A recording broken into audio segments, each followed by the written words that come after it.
179 റൺസാണ് ജയ്സ്വാൾ ഇന്ന് ഒറ്റയ്ക്ക് അടിച്ചുകൂട്ടിയത്. മികച്ച കളിയാണ് താരമെന്ന് പുറത്തെടുത്തത്. ജയ്സ്വാളിന്റെ ബാറ്റിംഗിന് മുന്നിൽ ഇംഗ്ലണ്ട് തലകുനിച്ചു. ഇന്ന് സെഞ്ചുറി അടിച്ച ശേഷം ജയ്സ്വാൾ പറഞ്ഞ കാര്യമാണ് നമ്മൾ ഈ ഒരു വീഡിയോയിൽ നോക്കുന്നത്. ഇത്തരം ക്രിക്കറ്റ് ന്യൂസിന് വേണ്ടി ഈ ചാനൽ മറക്കാതെ സബ്സ്ക്രൈബ് ചെയ്യൂ. ഇന്ത്യ ശരിക്കും നാണം കെടേണ്ടതായിരുന്നു.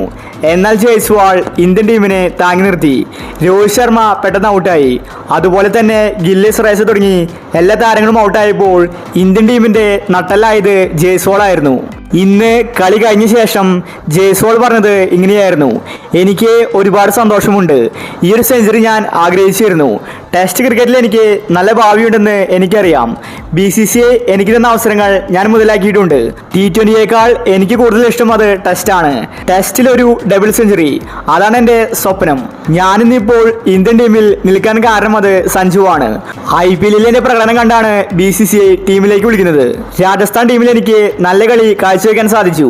അതിന് കാരണം സഞ്ജുവാണ്. സഞ്ജു എനിക്ക് ഒരുപാട് കാര്യങ്ങൾ പറഞ്ഞു തന്നിട്ടുണ്ട്. അതുപോലെ ഇന്ത്യൻ ടീമിൽ എനിക്ക് നല്ലൊരു സപ്പോർട്ട് തന്നത് രോഹിത് ശർമ്മയും കോഹ്ലിയുമാണ്. യുവതാരങ്ങളോട് നല്ല സപ്പോർട്ടാണ് രണ്ടുപേരും കാഴ്ചവെക്കുന്നത്. അതുപോലെ തന്നെ മാനേജ്മെന്റിനോട് ഞാൻ നന്ദി പറയുന്നു. നാളെ ഡബിൾ സെഞ്ചുറിയിലേക്ക് എത്തണമെന്നാണ് എൻ്റെ ആഗ്രഹമെന്ന് ജയ്സ്വാൾ വ്യക്തമാക്കി. ജയ്സ്വാൾ വളർന്നു വരുന്ന ഇന്ത്യൻ പ്രതിഭയാണ്.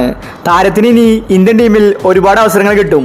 സീനിയർ താരങ്ങൾക്ക് പോലും ബാറ്റ് ചെയ്യാൻ സാധിക്കുന്നില്ല. അവിടെയാണ് ജയ്സ്വാൾ ഒറ്റയ്ക്ക് നിന്ന് ടീമിനെ താങ്ങി നിർത്തിയത്. ഇന്ന് സ്റ്റംപ് എടുക്കുമ്പോൾ ഇന്ത്യ 6 വിക്കറ്റ് നഷ്ടത്തിൽ 336 റൺസ് എടുത്തിട്ടുണ്ട്.